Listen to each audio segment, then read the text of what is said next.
Então, pessoal, hoje a gente vai continuar a nossa conversa sobre bioética, falando sobre um tema que é muito interessante, que sempre aparece quando a gente fala da bioética, quando a gente fala da ética, ligada principalmente a seres humanos, que é a eugenia. Tá? Não sei se vocês têm alguma tia chamada Eugênia, é mais ou menos por aí, né? Mas eugenia, na verdade, significa bem nascer, né? Uma expressão até poética, bonita, e que na verdade tem um sentido legal, né? A gente vai explicar um pouquinho sobre isso, e que foi criado esse termo por esse cara aqui, não sei se vocês já conhecem ou já ouviram falar, do Francis Galton. Mas se vocês nunca ouviram falar de Francis Galton, vocês com certeza já ouviram falar de um primo dele que é um pouquinho mais famoso, chamado Charles Darwin. Tá? Então, o Galton, primo de Darwin, ele começou, obviamente, a se interessar pela teoria criada pelo primo dele. E lembrem-se aqui que quando a gente fala de teoria, a gente fala de teoria no sentido científico e não no sentido de senso comum. Ou seja, quando a gente fala teoria em termos de ciência, a gente não está falando de algo, né, que tem dúvida ou de algo que não é certo. A gente está falando de algo que hoje em dia é muito comprovado, tem-se certeza absoluta de que é um fato científico, mas por que se chama teoria? Tá? Isso é bom vocês saberem, porque muitas vezes vocês podem, né, se deparar em sala de aula com esse tipo de discussão que absolutamente não é científica. Pessoas que contestam a teoria da evolução e dizem, né, como argumento que por se chamar teoria não é algo definitivo. Não é o nosso objetivo aqui entrar nesse tema, mas a gente quando fala, eu creio que até na nossa outra disciplina base da pesquisa científica a gente fala um pouco disso, quando a gente fala do que é uma hipótese, do que é uma teoria, do que é uma lei, tá? Mas, enfim, né, teoria no sentido científico. A gente tem até um vídeo interessante que eu vou colocar aqui como sugestão, né, para vocês darem uma olhada, que fala de tipos de conhecimento, né, que a gente tem o conhecimento científico, conhecimento artístico, conhecimento religioso ou tradicional, e muitas vezes a gente vai ter que lidar com esses diferentes conhecimentos, principalmente na sala de aula. Mas voltando, né, à teoria de Darwin, a teoria científica de Darwin e do primo dele, Francis Galton, o que aconteceu? Né?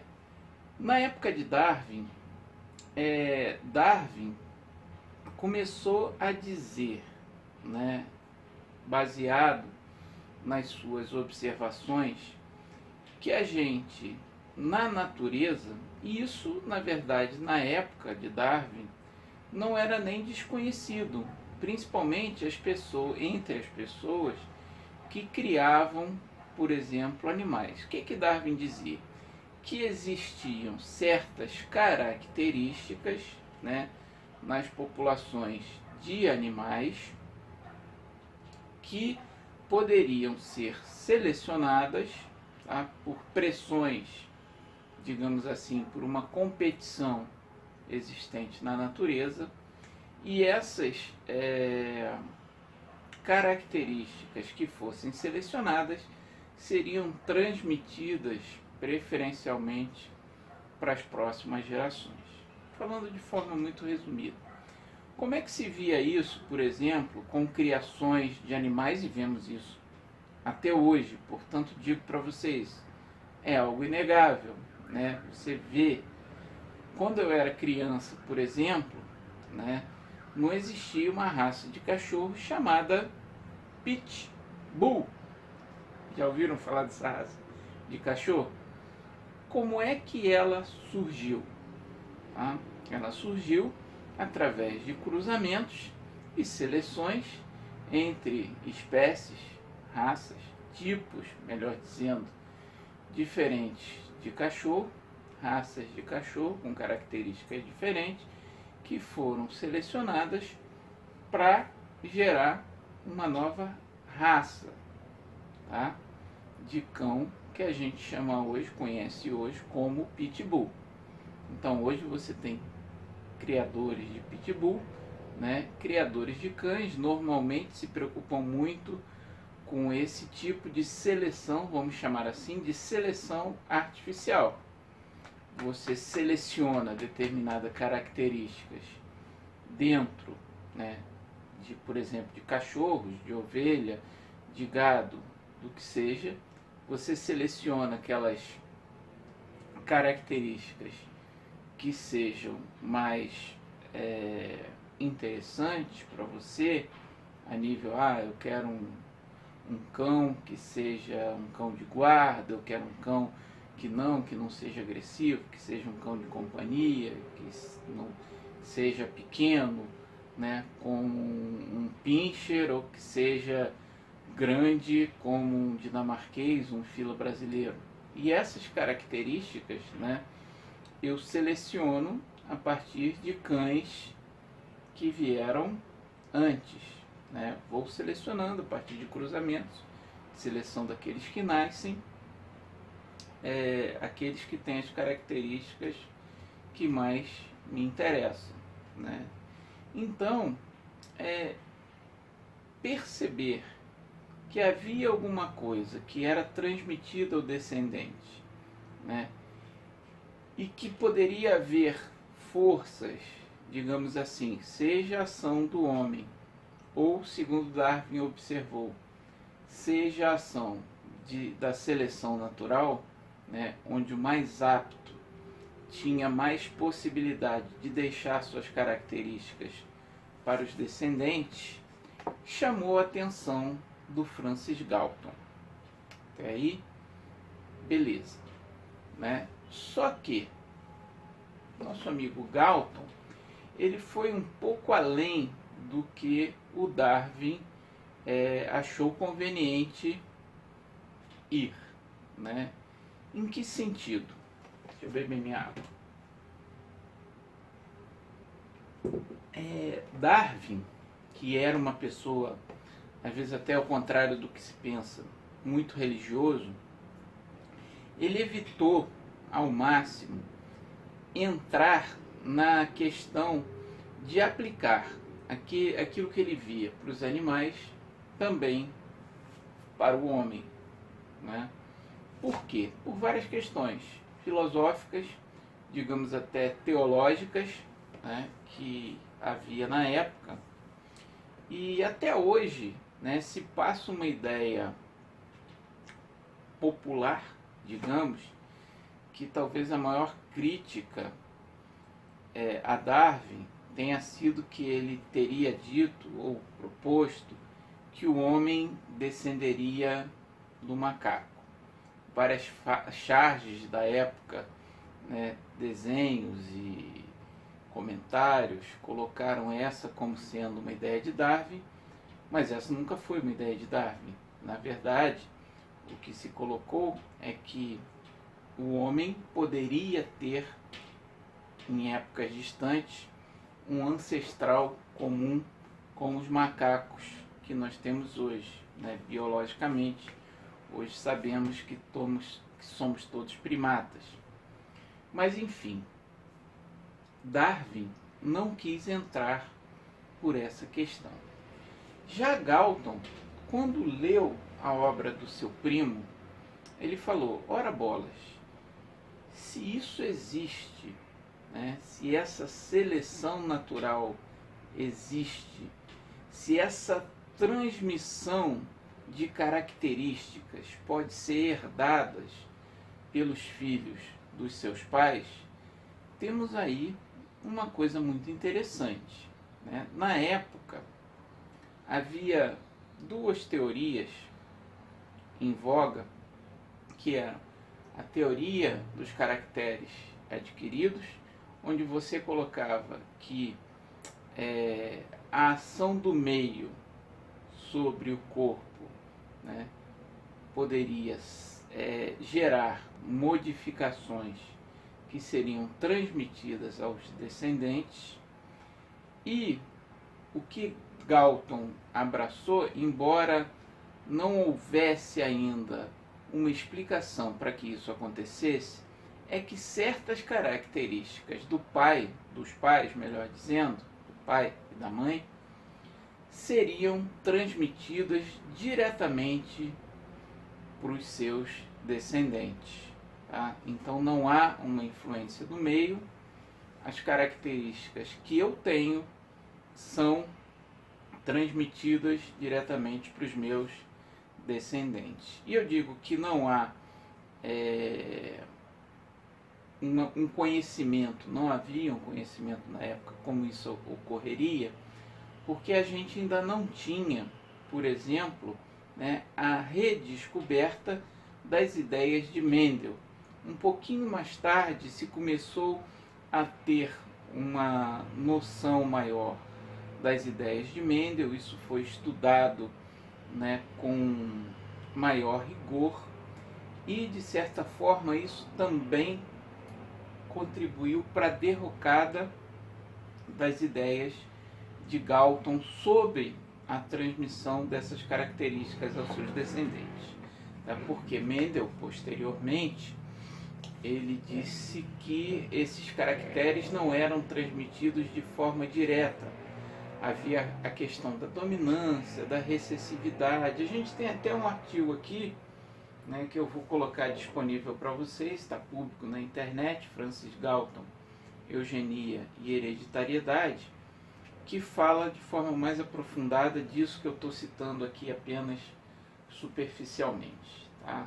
E aí eu recomendo, é um artigo um pouquinho grossinho, mas vale a pena ler e prestar atenção. Mas então, né, o que acontece? Do embate dessas duas ideias, se a gente for transportá-las para o homem, a gente tem algumas coisas importantes. Primeiro, aquilo que Darwin queria realmente evitar, e que foi, ao contrário dessa história dos macacos, uma das maiores críticas à teoria, no sentido científico, de Darwin, foi que ele colocava o humano, o ser humano, no mesmo nível dos animais. Então, teologicamente, era bem forte na época a ideia de que nós somos uma criação especial de Deus, né, no conceito dominante de religião da época, e que nós tínhamos um papel, uma posição separada dos demais animais. Então, de certa forma, algumas correntes consideravam, de certa forma, até uma heresia, algo indigno, colocar um homem, né, o ser humano, melhor dizendo, sujeito às mesmas leis que os animais. Então, o que Galton colocou foi que, baseado nas teorias, nas observações do seu primo Charles Darwin, a gente poderia colocar o homem sujeito a leis que seriam universais, e aí há alguma verdade nisso, embora na época não se conhecessem bem esses mecanismos, e que essas leis de seleção poderiam se aplicar também ao homem. Tá?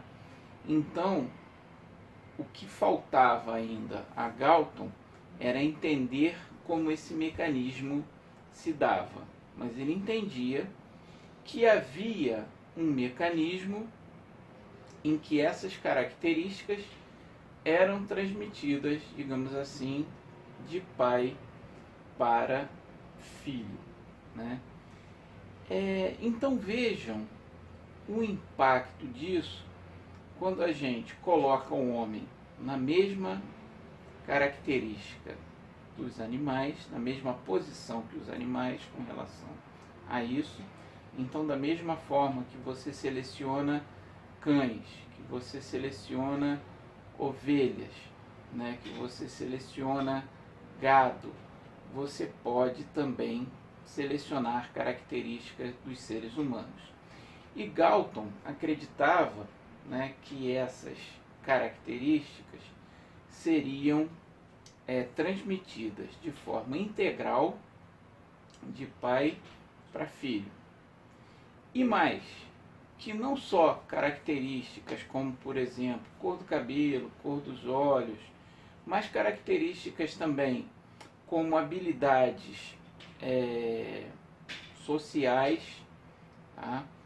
Como, por exemplo, cultura, intelectualidade, né, ausência de vícios, poderiam também ser transmitidos aos filhos da mesma forma que as características físicas, né? Isso já é uma outra questão que, como eu falo, a ideia inicial era boa. Quando Galton fala de eugenia ou de bem-nascer dentro desses princípios, ele fala de selecionar características que sejam melhores da espécie humana e assim termos novas gerações de seres humanos melhores, mais capazes, mais perfectíveis de acordo com fatores científicos, né? Científicos, sim, eram conceitos científicos na época.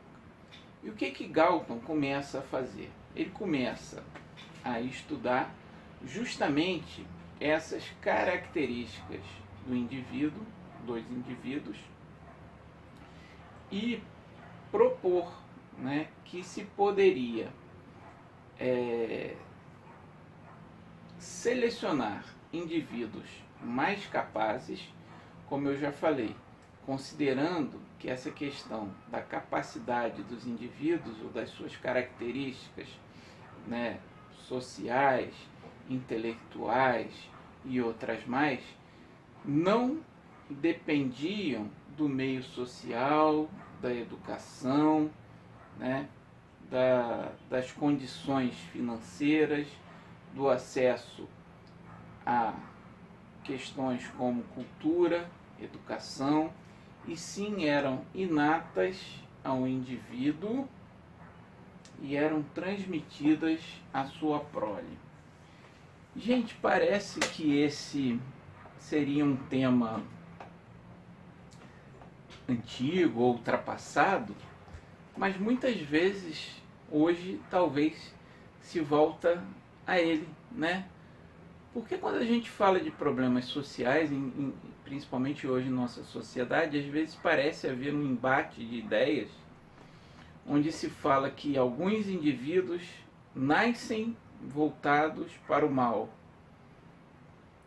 e outros indivíduos são bons, né? São, sei lá, para usar um termo atual, cidadãos de bem, enquanto outros são degenerados. Os degenerados merecem ser eliminados, os cidadãos de bem têm características intrínsecas como caráter, honestidade, que estão com ele desde o nascimento e que merecem ser preservadas. Será que é assim? Esse é mais ou menos um embate de ideias que Galton colocou. Alguns indivíduos têm características morais, psicológicas, que são transmitidas para a sua prole, e outros indivíduos, né, têm características superiores, morais, intelectuais, que também são transmitidas para a sua prole. O que você acha? né? Será que essas características vêm do meio, vêm da educação, vêm daquilo que a gente, saindo um pouco da ciência, pode chamar do espírito humano, né, no sentido filosófico da coisa, ou são características de uma que vem com o indivíduo, que ele nasce com aquilo, ou enfim. Então, é lógico que a gente está falando aqui de características morais que são ligadas ao meio social, à educação, às oportunidades que toda a pessoa, que todo indivíduo tem, né? Mas naquela época, isso não se sabia. E Galton começou a, digamos assim, tentar metrificar ou matematicizar, ou palavra difícil, essas características. Então, ele começou, digamos assim, a tentar avaliar a capacidade intelectual, né, a certas características sociais do indivíduo, propensão a vícios como o alcoolismo, e fazer assim uma divisão entre seres humanos e propor que alguns seres humanos dotados de características superiores, né, que seriam mais inteligentes, que não teriam vícios como o alcoolismo, deveriam ser estimulados, né, a se reproduzir e, portanto, deixar essa característica para os seus descendentes, enquanto aqueles outros seres que teriam características, e aí chama a atenção de vocês, isso era o que se acreditava na época, por exemplo, aqueles seres que seriam, por assim dizer, degenerados, que seriam propensos por natureza ao vício, ao uso de drogas, ao álcool, ao roubo, né, que teriam problemas mentais, que, enfim, que teriam qualquer comportamento considerado, digamos assim, desviantes da sociedade, deveriam ser, se não impedidos, dificultados a se reproduzir. O Estado deveria ter a responsabilidade de controlar a reprodução dos indivíduos. Olha que coisa interessante. Assim como você separa animais com determinadas características que você quer ou não quer e faz cruzamentos para obter uma prole com determinadas características, e aí digamos que para os animais isso funciona com características físicas e diria até algumas características instintivas, como agressividade, né, por exemplo, Galton acreditava que isso também poderia ser feito com os seres humanos, né? E como eu falo, lógico que as intenções eram positivas. Com que Galton sonhava? Galton sonhava com uma humanidade melhor, de seres melhores. Porém, né, fazer isso com seres humanos é algo extremamente contestável, né? E as ideias de Francis Galton tiveram respaldo em muitos países, Estados Unidos foi um deles, e posteriormente na Alemanha, com a ascensão do nazismo, que vocês já ouviram falar, né? Esses ideais eugênicos, digamos assim, do nosso amigo Francis Galton, foram levados ao extremo.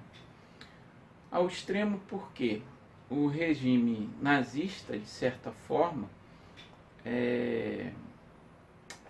assumiu essa teoria como verdadeira e tentou eliminar da sociedade vários indivíduos, eliminar literalmente, estou dizendo matar, tá?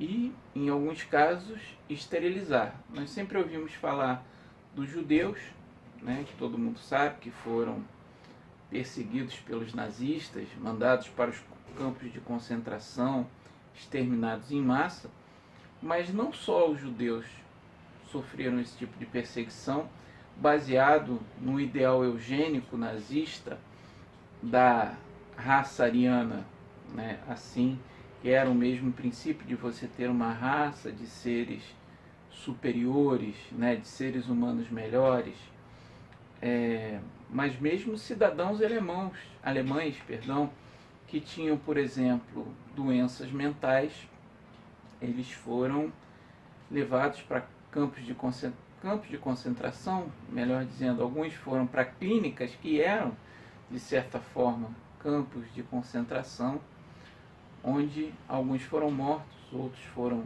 esterilizados compulsoriamente para que não pudessem se reproduzir. E além disso, outras pessoas que tinham comportamentos caracterizados como desviantes na época, como homossexuais, como ciganos, como pessoas que tinham síndrome de Down ou outras síndromes, né, que eram considerados seres humanos degenerados pelo regime nazista. Então, pessoal, esse conceito de eugenia é algo muito importante para a gente entender, porque fala em sua base de um ideal de se ter uma humanidade melhorada pela eliminação, digamos, de tipos indesejáveis e perpetuação daqueles desejáveis. Isso hoje em dia ganha, obviamente, uma outra vertente, né? Quando nós pensamos nas possibilidades de melhoramento da raça humana. Então, hoje continuamos falando de eugenia? Sim, continuamos, né? Melhoramento da raça humana, como nós falamos, né, no caso do nosso amigo Francis Galton, que cientificizou esse conceito, né, criou o termo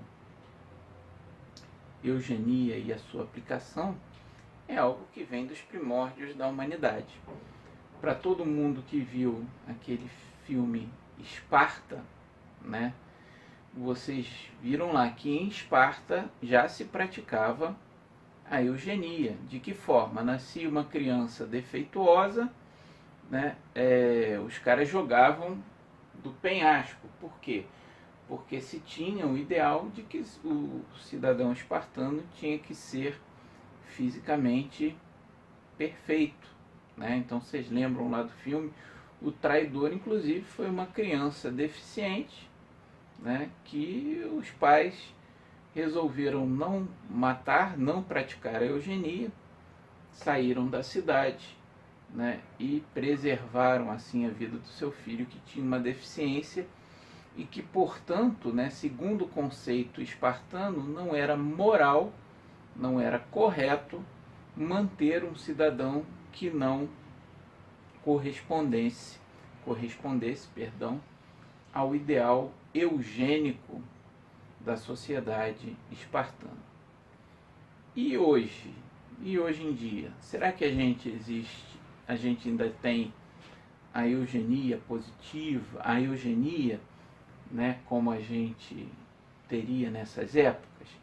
Logicamente, nós hoje em dia não matamos crianças, ou se espera que não, mas, ou também se espera que não se impeça as pessoas de se reproduzir.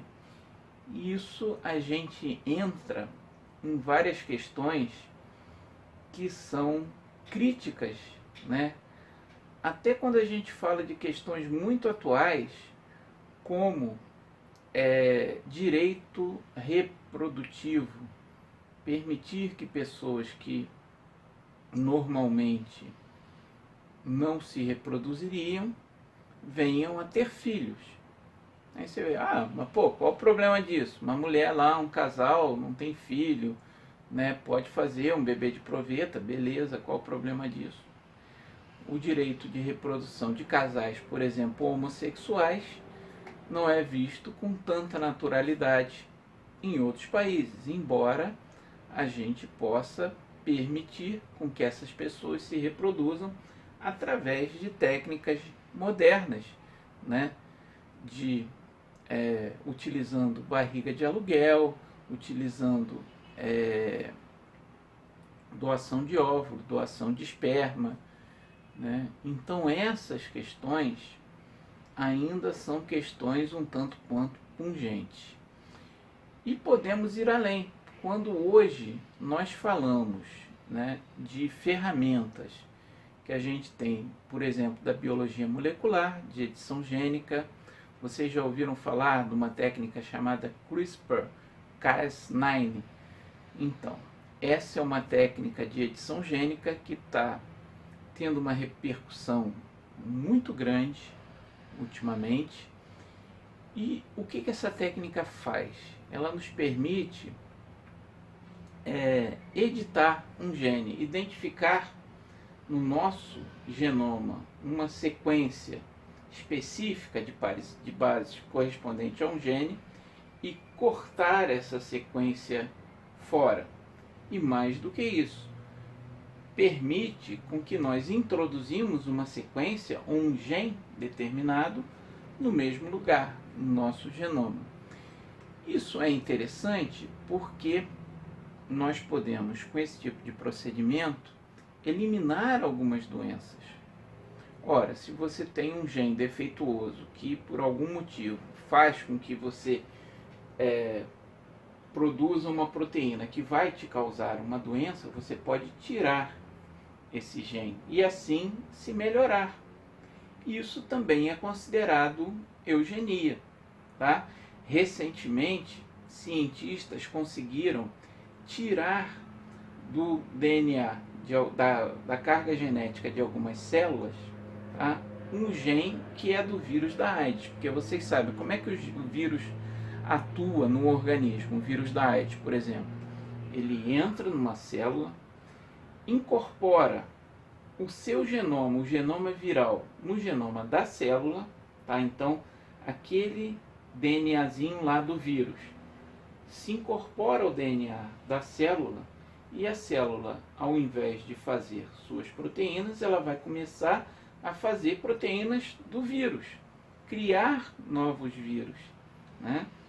O vírus da AIDS faz isso, ele entra nas células, o seu genoma passa a fazer parte do genoma da célula e a célula vai produzir vírus.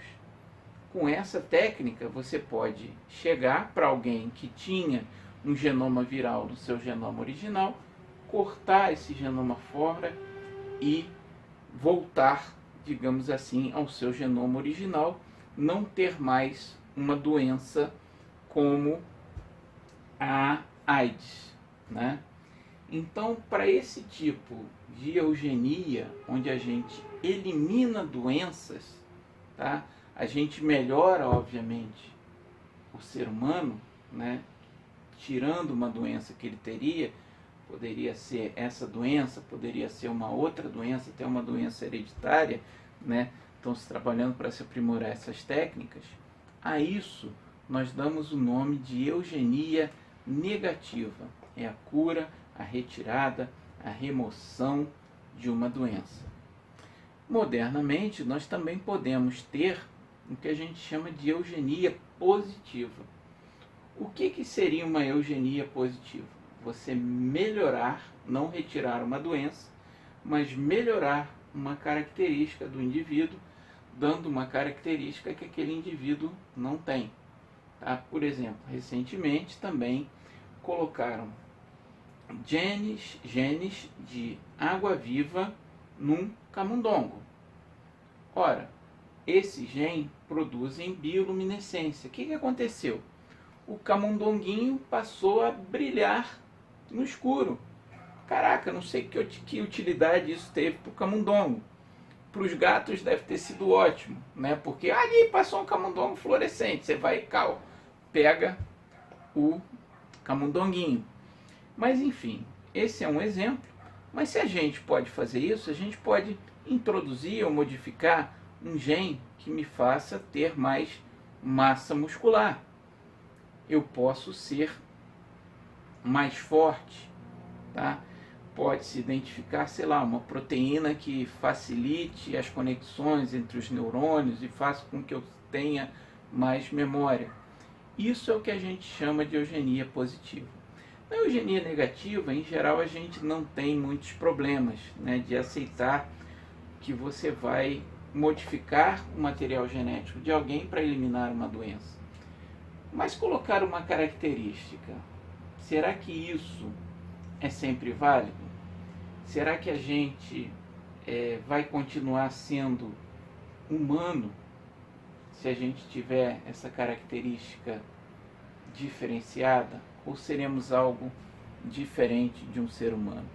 Para dar um outro exemplo que todo mundo conhece, da ficção, é claro, todo mundo já ouviu falar lá do Capitão América, né?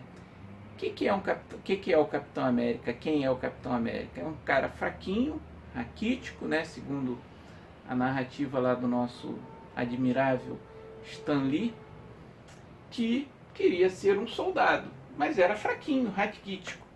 Então, o cara passou por um determinado procedimento, lógico, dentro da obra de ficção, né?